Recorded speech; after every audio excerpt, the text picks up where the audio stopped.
just continuously thinning out our deck. Look at this, just drawing, not even drawing, pulling the cards out, pulling the lands out, pulling the creatures out, building up our board state. 3 HP and a dream.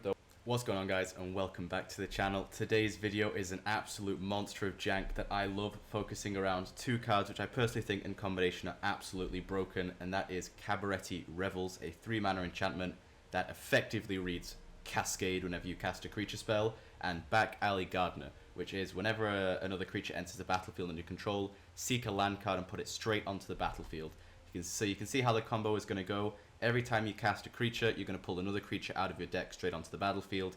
If you already have a Gardener in play, it's going to trigger, or if you can play a creature, it's going to pull the Gardener out, and then the trigger is going to happen as soon as the creature hits the battlefield.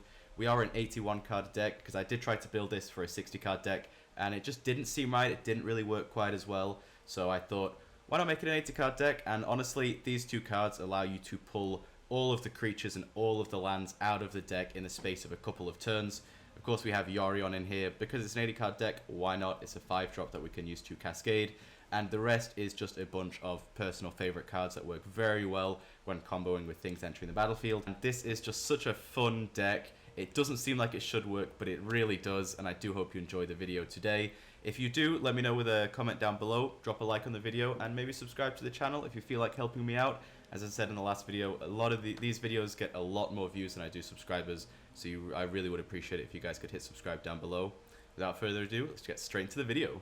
Okay, we are going first, and honestly, this is a pretty perfect hand. We have all of the right mana sources that we could possibly need. 2 board wipes, the Cabaretti Revels, the absolute god card, and a Jetmir. We're going to go ahead and keep this. Very happy with the land base. Normally it is, as long as you get a solid land base going early and you can actually play out the things that you need to play out on curve, you tend to be sitting pretty. We are a 81 card deck, so definitely slightly on the hard side to be milled, which is always a definite plus. I'm going to go ahead and just drop an extra white. So far, he is just the standard size of an elf deck, though he's playing with a Gruul deck sleeve, so there we go, Gruul. Still sticking with the elf theme. The Doomskar is definitely going to be helping us out quite a lot here. And we have double red, and I messed it up. Misplay of the century. Could have definitely turned 3 Cabaretti. Though that is not to worry. We're just going to go ahead and actually make use of our mana here. Unfortunately, we couldn't drop this down on curve. Though at least we can bring Yorion to hand. That is a misplay from my part, because it is 2 red and 1 green. And sometimes it can be kind of easy to look over that. Definite mistake. Though he is on 5 mana now. Is he going to be dropping classic Questing Beast?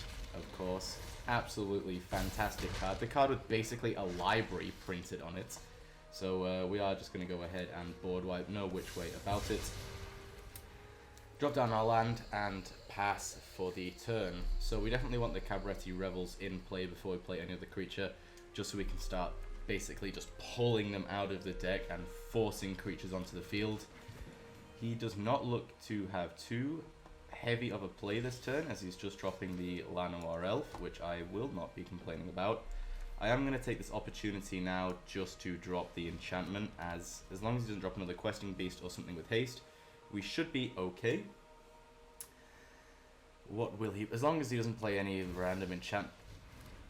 Bruh. Another Questing Beast? That's okay. That's okay. We got this. Now, the options will totally just be... so this has Death Touch, so anything we throw in front of it is unfortunately going to die. So we could... let's go ahead. So we can, in theory, take 1 more smack. So we're going to go ahead and drop Terror of the Peaks. An important thing to note with Terror of the Peaks is when you cast it, it actually will trigger first. So Cabaretti Revels will trigger first, pulling a creature out. So you don't actually get the immediate trigger with Terror of the Peaks. Though anything you play afterwards, of course, is going to affect it. He is playing Drakaseth. Whenever it attacks, deals 4 damage to any target and 3 damage to each up to 2 other targets. So because we are going to be Settle the Wreckaging here, which honestly is the most sensible play, I do think we're going to go ahead and block. Because if he attacks with Drakaseth, we are going to be losing Terror of the Peaks anyway, as it's going to be, you can obviously direct the 4 damage to it. And unfortunately, we don't have enough to do anything else other than hold open, settle the Wreckage. Though whenever you do get a Dracatheth on field, you always attack with it. Even if your opponent is suspiciously holding open a lot of mana, there's just no way you don't attack with it. I mean, in theory, if he connects, it's almost like a one... Yeah. Technically on board, he has... Oh, very nice. He has lethal on board. Because when he attacks, it's going to deal 7 damage to my face, and you can do the extra 4 there. Dude, I have to give you props. What a nice deck. Sheevan Devastator and Dracatheth pulling it off very nicely. Big props to you. Big props to you. Unfortunately, it is going to be Settler Wreckage, though it is good to know that he has Sheevan Devastator in the deck, as it is flying, haste, and something he can just dump his mana into. And make sure to subscribe to the channel if you are enjoying the video, because I do have a very special deck brewing with Sheevan Devastator, focusing around stupidly unnecessary one-turn kills. So we can maximize our mana here with Yorion and not be able to play anything else. Though I think I will go with Luminous Broodmoth just to secure us with the extra blockers. And thankfully, this is the combos with this deck. You play something, it can whip out Back Alley Gardener, which is going to draw lands from your deck. This is drawing creatures from your deck. This is drawing lands from your deck. You can just see how it goes. Even though we're an 80 card deck, it is not difficult at all to just pull everything you could possibly need from the deck.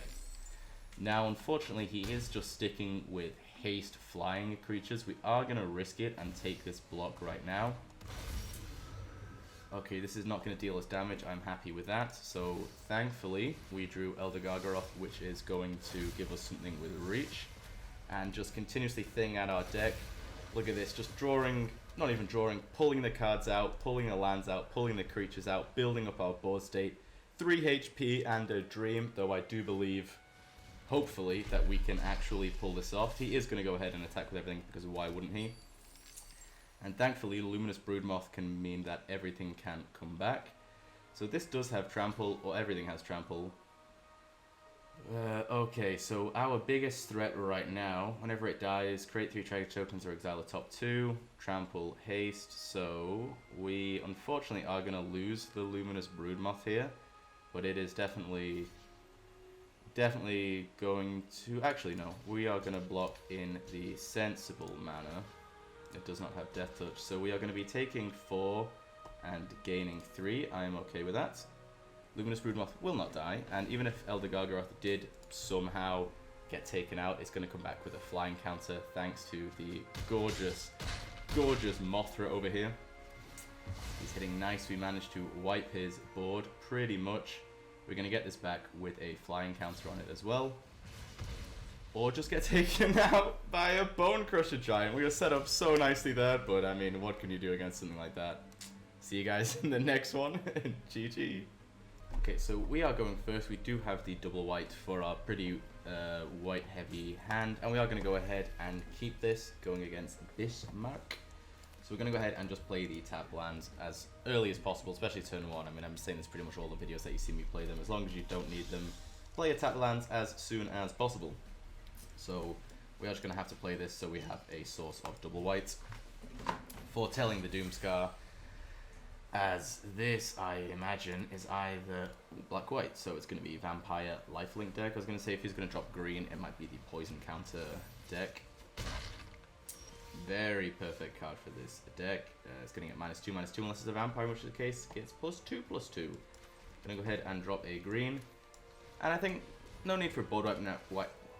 I cannot speak English. No need for a board wipe right now. We can just get rid of it with the Skyclave Apparition and keep hold of our board wipes for the bigger threats like Veto that I imagine are going to be coming. Oh, I'm so happy with that. You're going to get a 1/1 and you're wasting like one of the better removal spells I'd imagine in your deck. Now, we are in a little bit of a pickle here, because if we drop as a red, we get Terror of the Peaks, but if we drop as green, we get Gargaroth, and honestly, I mean, Terror of the Peaks is an MVP, but Elder Gargaroth, I have a weak spot for. This guy has won me so many games. This card, I cannot believe, is not legendary. A 5 mana, 6/6, Vigilance, Trample, Reach, that whenever it attacks or blocks, you can either create a 3/3, gain 3 life, or draw a card. I mean, ridiculous. And this guy, thankfully, has just given us the red that we need. So we are... Okay, if he's got any more immediate removal, Terror of the Peaks is the card that you want to remove and use it on. And it will also cost him 3 life, thankfully. So we are going to be saving our Gargaroth. He does not have instant removal because he decided to... Nope, I lie. He's going to make make it a treasure. Because somehow this works. You can turn a massive monstrous dragon into a treasure because why not? So if we do this, we're going to have 1, 2, 3, 4, and we're going to be able to play a land. I really don't care about actually keeping the treasures in there. So we have double green, we have double red, we have double white. So we're just going to go ahead and pick up some more. Put this on the battlefield. Be able to drop our forest to still play Elder Gargaroth. No longer need these treasure creatures, no need to keep them around. And we're sitting pretty comfortably. I mean, we're going to be able to be drawing through to the cards that we need. We have all the mana that we could possibly need. And what is he able to do? Return target creature. Okay, so he's not going to be able to bring back the containment. And he has nothing actually able to use that on. I get what he's going for with the Archfiend. Though, it's not really going to bother because it creates a 5/5 and Gargaroth is a 6/6. So, not too worried about that at all.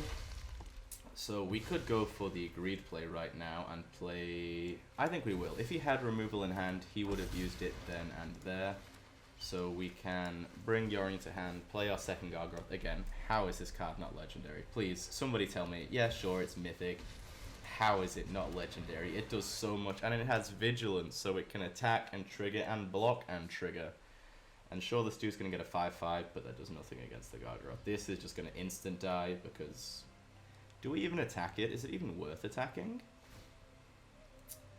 Target creature controls gains Death Touch and Lifelink until end of turn. You may sacrifice a vampire, deal 3 targets to any creature. Okay, so we are going to attack. 12 damage to his face. Is it even worth? Do we even care about this? Target creature control gains Death Touch and Lifelink until end of turn. We don't want him gaining the 5 life. So if he... Oh, but 12 damage to the face is just too attractive. No, we have to go for it. And draw and create a beast. A bit of variety. Very nice to see Goldspan Dragon. Do not need... He's just... I mean... Sure, you're going to gain 5 life. I'm not particularly worried about that, to be honest. He is top decking, so let's take advantage and just build up our board state. Why not? I'm going to bounce these just because I like the animation. There really is no other need for it. Foretell and this guy. I mean, this guy was off to a solid start with his removal, Planeswalkers. You got your 5/5 flyer, but I mean, it's game, right? Elder Gargaroth, MVP of any deck that you put it in. And he can see on board, as long as he's not going to rope us out. I mean, it's game, right? Like, yeah, there we go. It's game. And the Goldspan Dragon in hand, just in case. GG. Okay, so it really seems almost every game we play, the deck knows what we are about, giving us Cabaretti Revels in hand, and a Gardener as well. Nice little touch on top. As always, we do not have the immediate double red in hand, though I have faith in this deck, as you always should. Honestly, this is such a fun deck to play. Even if somebody's playing a stupid, you know, go beep yourself decks like hardcore counterspells, it is always fun. As long as you get to resolve some stuff. Like, I'm all about counterspells, decks, being an archetype, sure, yeah, whatever. But it is kind of the fun police. So, taking 1. Obviously, he's holding open no counterspells. Very nice. Very happy to see it. So we're going to be able to play this for white. Perfect. Turn 3, back alley Gardener. Hopefully be able to draw us the lands that we need, as long as we actually draw a land. So we can play... Draw any land, we can play Jetmir. And hopefully start pulling the lands that we desperately need out of this deck.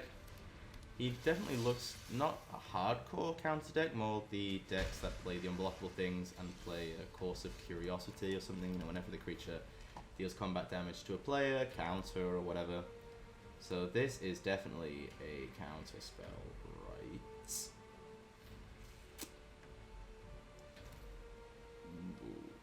Okay, let's get it countered. Jetmir, Nexus of Revelers. Say hello to the graveyard for me. So you have no mana open. And Wizard's Retort. Ooh, the spicy Wizard counterspell. Fair play, my guy. You're definitely not going to block, because you want to put something on this, right? What, how can you even hold Priority Steal? You have no mana available. You're just sitting in full control. Taka. That is okay. You play your fair magic, I will play mine, as long as it's entertaining for the viewers. If you do enjoy the videos and you are enjoying, please do consider helping me out and subscribing down below, as these videos get so many more views than they actually do subscribers, and you really would be helping me out a lot if you just hit that little button down below and you get to stay up to date and see all these cool decks. I mean, seems like a pretty good trade-off for me. We're just going to go ahead and attack. Unfortunately, we don't have the white mana needed for a board wipe, which would be very helpful right now. This can't counter board rush, right? Counter target spell or ability that targets you or creature you control. Board wipes do not target specific creatures. Sure, waste some resources playing Dive Down. Hopefully that means you don't have a counter for this, though who am I kidding? It's getting countered, right? It's almost like I have foresight, you know, I can see the future. And I bet you have another Wizard's Retort in hand. Yep, he's going to attack. Probably not play anything, maybe a Charter Course, you know, exciting. Or just another Mistcloaked Herald. I mean, one board wipe, bro, and you're... Oh, what is this mana? Alright, we are being dumped on a little bit with just not drawing through to any mana, which is very unfortunate, seeing as we are 69 cards left in the library. Seems to be a weird theme in this video, but I will take it. Gonna go ahead and just bring this to hand. We're mainly just looking for, as soon as we get a white mana, board wipe city, because we are taking a little too many bops from all these 1/1s, and thank you very much, Wizards, for the white mana. So we're gonna go ahead and attack, and then board wipe, and it goes through. Okay, that is huge. We are back in business. We know that he doesn't have any more creatures in hand. Possibly counter spells. Let's see. No counter spells in hand. This is the way that you get around blue decks, right? You just need that. You just need that little opening to just burn through their counter spells, and then just get your engines back online. So now we're going to go ahead and immediately drop the Great Hendge. What a card! Taps for 2, gives you 2 life, lets you draw cards. Now the engine is rolling. Most likely this guy is just going to concede, because in mono blue I can't really picture all of the board wipes that there are. I'm going to go ahead and drop this down for that 2 card draw. Beast Whisperer, Great Hendge, what a combo. And finally drawing through to some lands that we need. Okay, now everything in our hand. Oh, look at this. This guy hitting with a good game, because I'm pretty sure that he is just going to concede. I mean, understandably, look at this setup. We managed to just board wipe all of his nonsense. Thankfully, he doesn't have any more counters in hand. Go ahead and cast as many spells as we can right now. Yep, cool. Nice, you're gonna negate it all you want. Doesn't mean I'm not gonna win. GG. Opponent is going first. We have a very attractive land base here into some early plays and value draws, so definitely gonna go ahead and keep this, see what this American chap has to say. Make everything come in tapped. Why not, my friend? Why not? Absolutely no enchantment removal in this deck, so unfortunately he is gonna probably gain quite a bit of life if we can get this engine rolling. Hopefully draw through to Cabaretti Revels soon. Unfortunately this does turn off Questing Beast and anything with haste.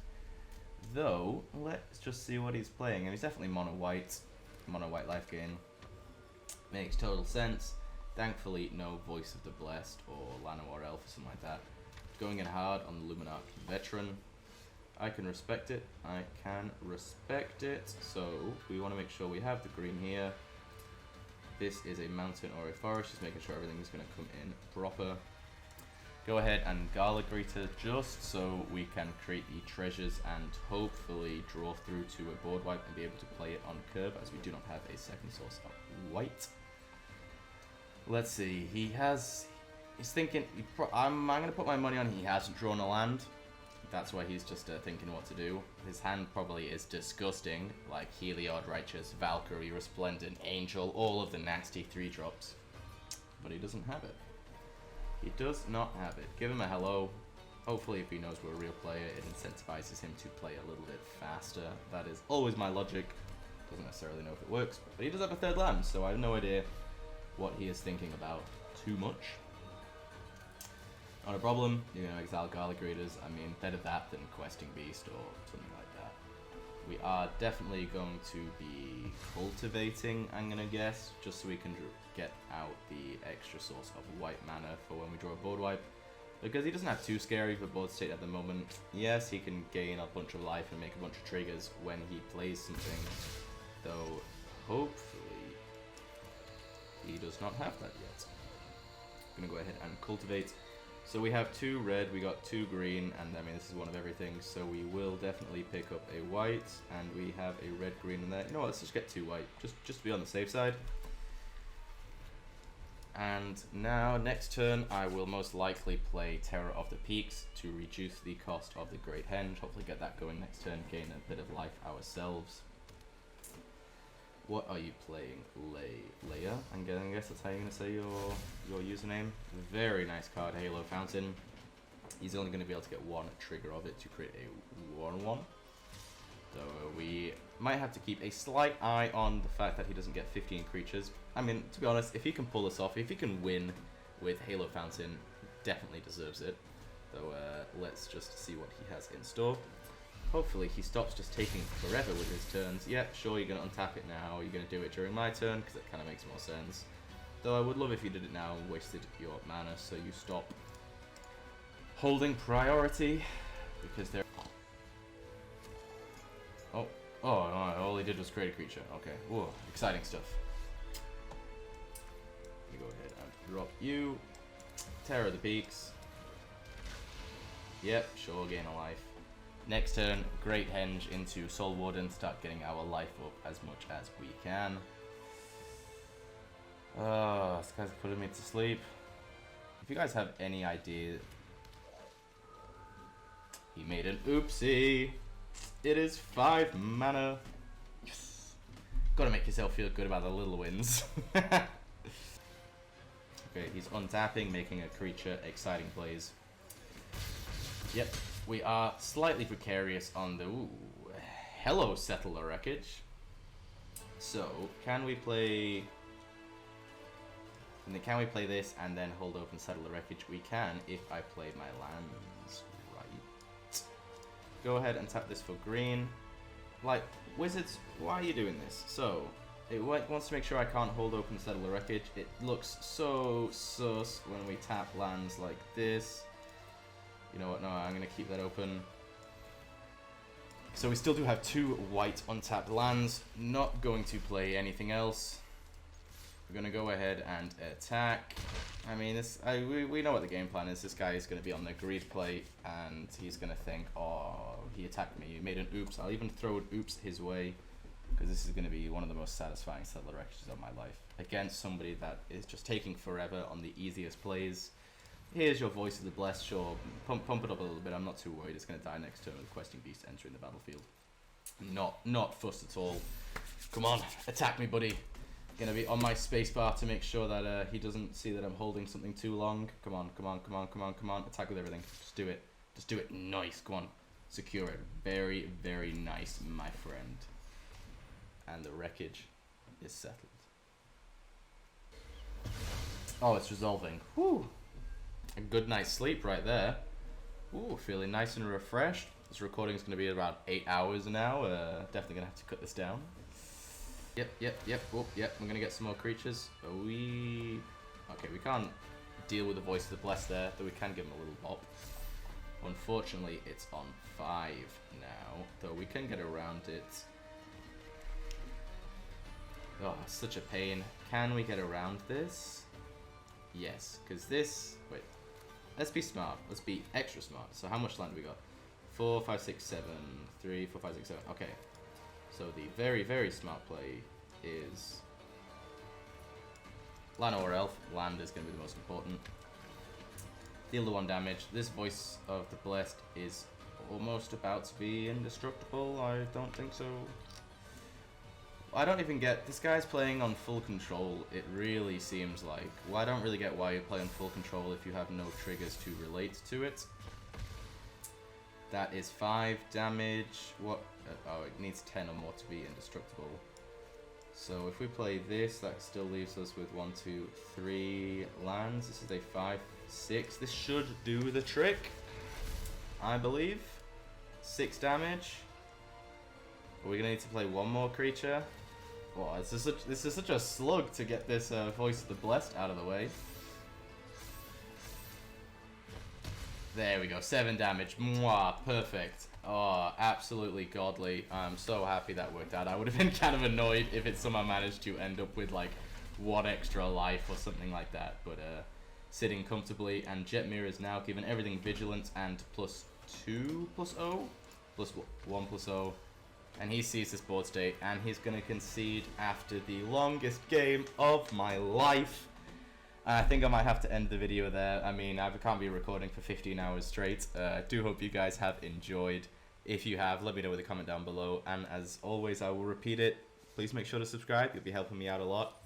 As for now, enjoy this outro music by Drew Bear Beats, and I will see you guys in the next one.